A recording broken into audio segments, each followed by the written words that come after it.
Imagine becoming so dangerous that the most powerful king in Europe orders an entire kingdom to hunt you down. A man with no crown, no great army, no royal blood.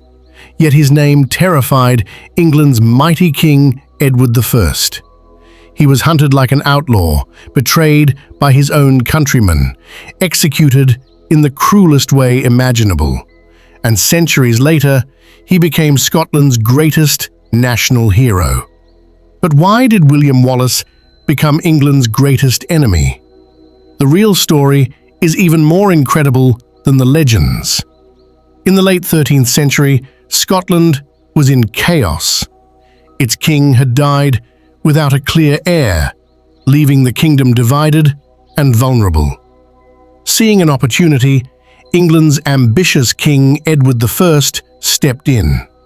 At first, he claimed he only wanted to help settle Scotland's succession dispute. Instead, he demanded that Scotland recognize him as its overlord. One by one, Scottish nobles bowed before him. Many accepted English rule, but ordinary Scots saw something different. Their country was slowly disappearing. Around this time, William Wallace was growing up. Unlike many nobles, Wallace refused to accept foreign domination. Little is known about his early life, but history remembers one thing clearly: he would rather die than submit. The breaking point came in 1297. English officials controlled Scottish towns. Heavy taxes burdened the people. English soldiers enforced Edward's laws with increasing brutality. According to tradition, Wallace killed an English sheriff after refusing to submit to English authority. Whether every detail is true remains uncertain.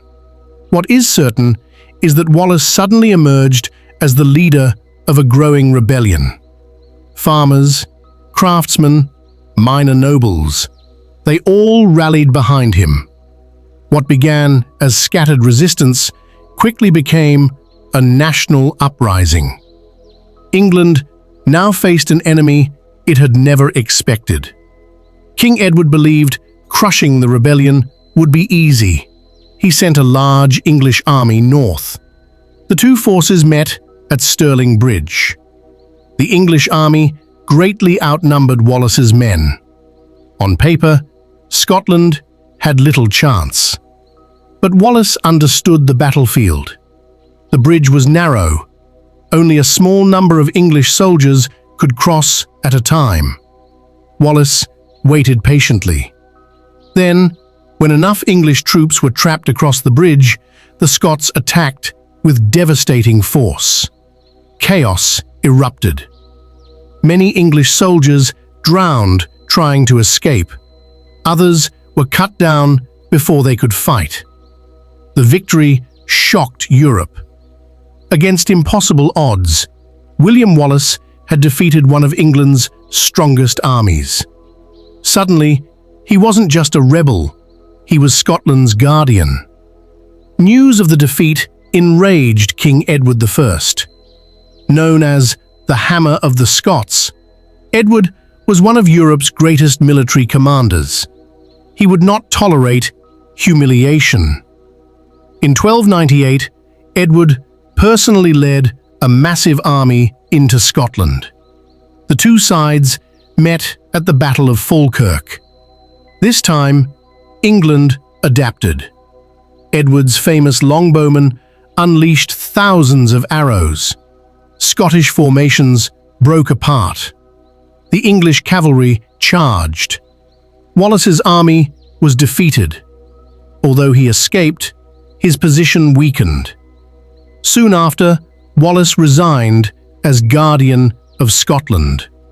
But he refused to surrender.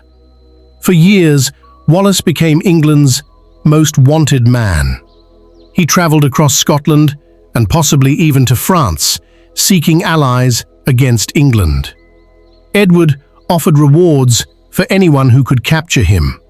Still, Wallace avoided capture. To the English crown, he had become more than a military threat. He had become a symbol. As long as Wallace remained free, Scottish resistance remained alive. England understood that defeating an army was easier than destroying an idea. In 1305, Wallace's luck finally ran out. He was betrayed by a Scottish knight loyal to England. Captured and taken to London, Wallace was put on trial for treason. His response became legendary. He argued that he could not be guilty of treason because he had never sworn loyalty to England's king. The court ignored him. Wallace was sentenced to one of medieval England's harshest punishments. He was publicly executed before a crowd.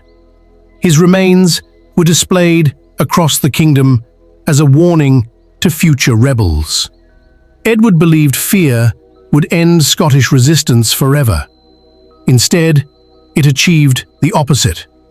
William Wallace died, but his cause survived. Just 1 year later, another Scottish leader, Robert the Bruce, renewed the fight for independence. Eventually, Scotland won back its freedom. Today, Wallace stands as one of history's greatest symbols of resistance against oppression. England saw him as its greatest enemy. Scotland remembers him as one of its greatest heroes. And more than 7 centuries later, the name William Wallace still echoes through history. Not because he wore a crown, but because he refused to kneel.